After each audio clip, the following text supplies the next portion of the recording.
guys, welcome back to my channel, Miss Return Soldier, where we share stories of healing from divorce as well as learning from one another how to build the lives that we want and love.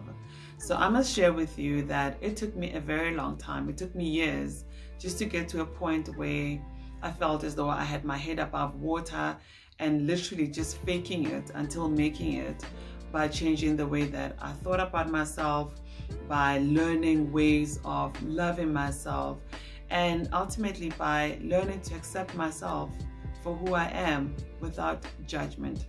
Well, that is most of the time, not always. Of course, it's still a journey. And as long as this journey has been and transformational as it has been, there has been times when I felt like I've lost clarity of what it is that I wanted to achieve. I wasn't exactly sure where I was going, and many times I felt like giving up. And the one thing that has been quite a thorn in my backside on this journey, and it's a topic that I wanted to talk to you guys about today, is the topic of loneliness. So I truly believe that as human beings, we just have this innate desire. That's just how we made to connect with other people, to feel love, to love others, to be held, to feel acknowledged, to feel wanted.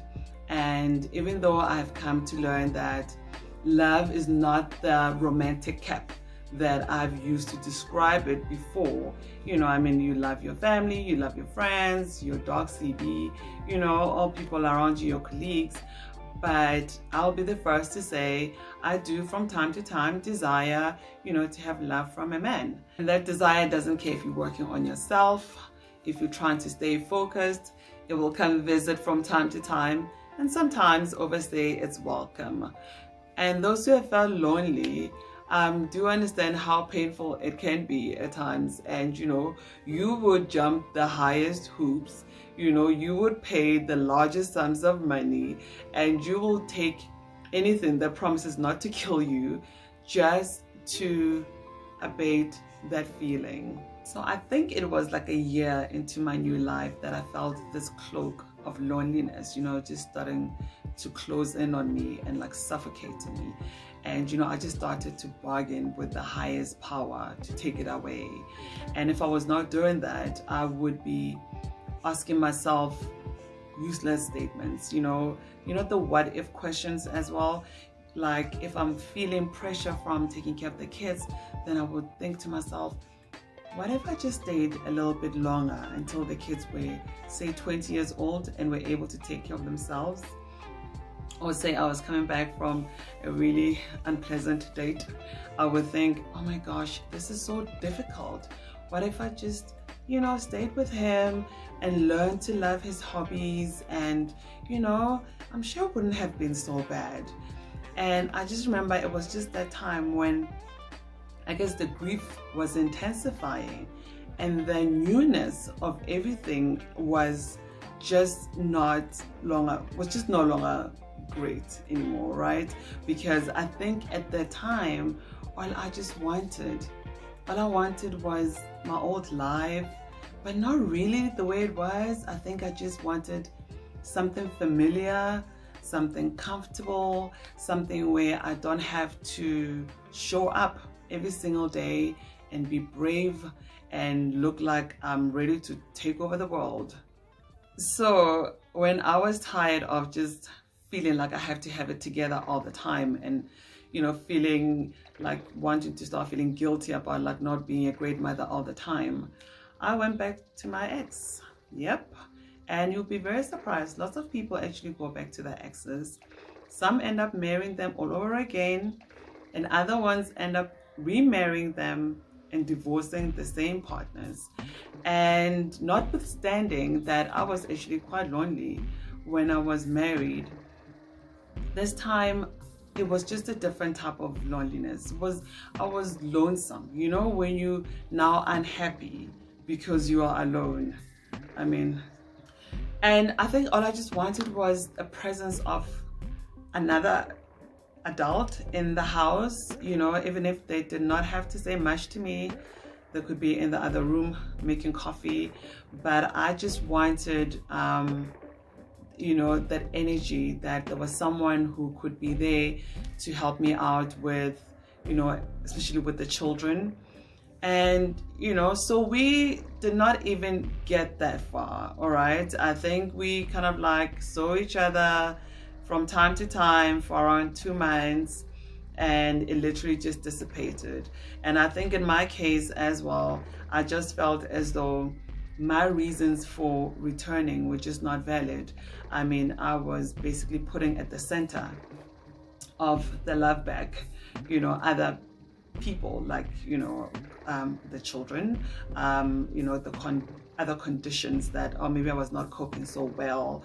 And literally, it was just fear. And I felt like I was once again running away from myself. And people have different reasons for going back to their exes, and, no judgment there. But I think that if you're going to go back to your ex or get into a new relationship because you are feeling lonely, it's only a matter of time. You're going to find yourself wanting and feeling completely disempowered because you want someone to nurture and fix that broken little girl or boy inside of you, like a surrogate parent. And that for me is another way of running away from yourself. And unfortunately, you can't run away from yourself unless if you give up and literally deem yourself unfit to take care of your own emotional affairs. So doing the work has no time frame. There is no curriculum to follow. There is no special school.